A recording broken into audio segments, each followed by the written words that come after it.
أعوذ بالله من الشيطان الرجيم ومن يعص الله ورسوله ويتعدى حدوده يدخله نارا خالدا فيها وله عذاب مهين.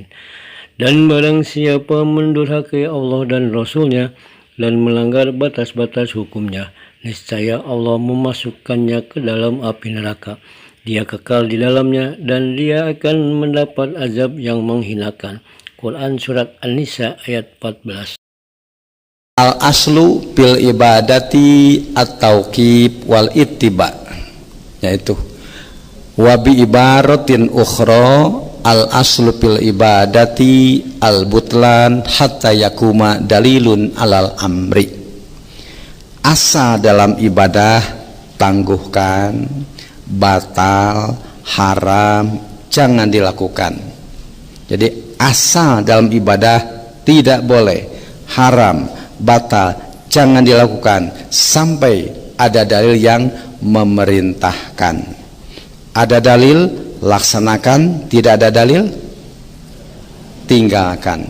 Prinsip dalam ibadah, pada dasarnya ibadah itu terdiri dari dua aspek, yaitu pertama niat, yaitu hanya semata karena Allah dalam melaksanakannya.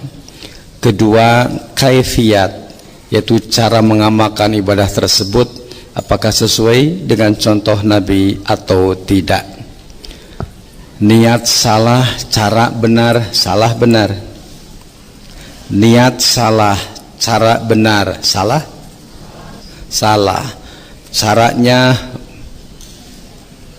niatnya salah, caranya benar, praktek sholatnya, tapi nawaitunya lil mitoha. Niat sholatnya lil mitoha, salah benar, salah. Walau cara benar, niat salah, salah. Yang kedua, niat benar, ikhlas, tapi cara salah, salah. Niatnya ikhlas, cara salah, salah, salah. Berarti dalam ibadah itu dua, satu niat, dua kaifiyat. Niat yang ikhlas, cara pun harus sebagaimana yang telah ditentukan oleh agama.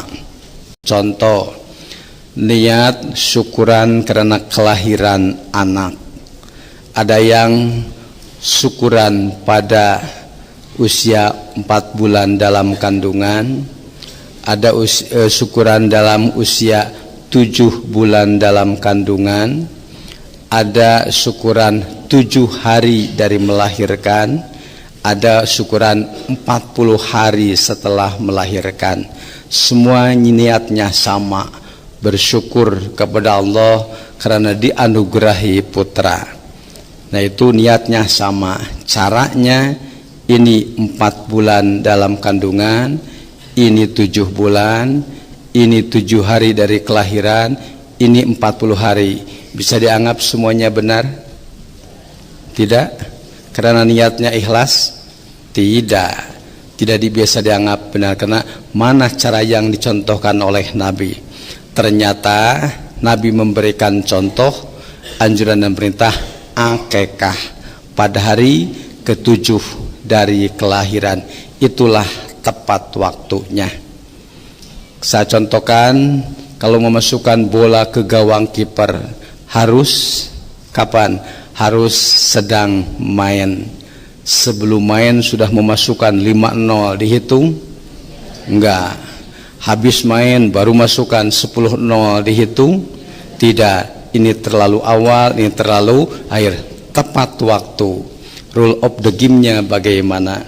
Jadi bukan saja niat yang ikhlas, tetapi cara pun harus diperhatikan.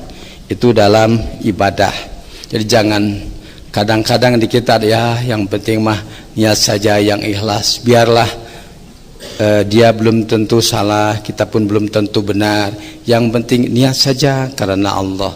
Tidak cukup dengan niat karena Allah.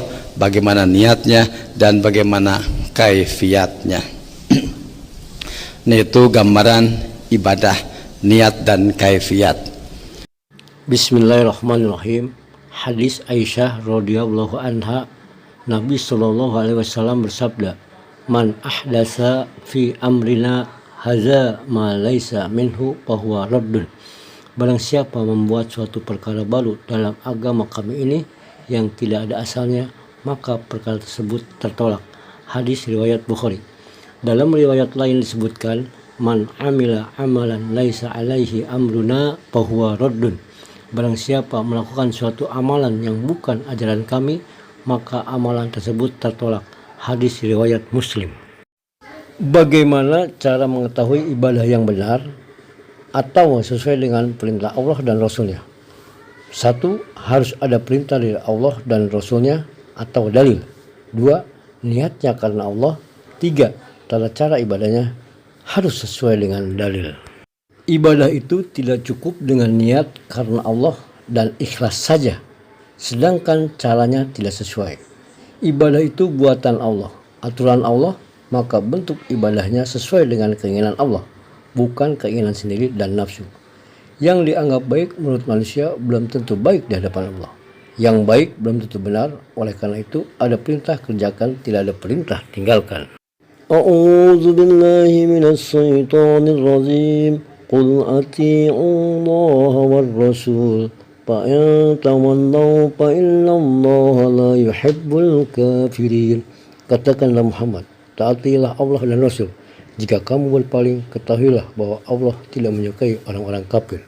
Quran Surat Al-Imran ayat 32.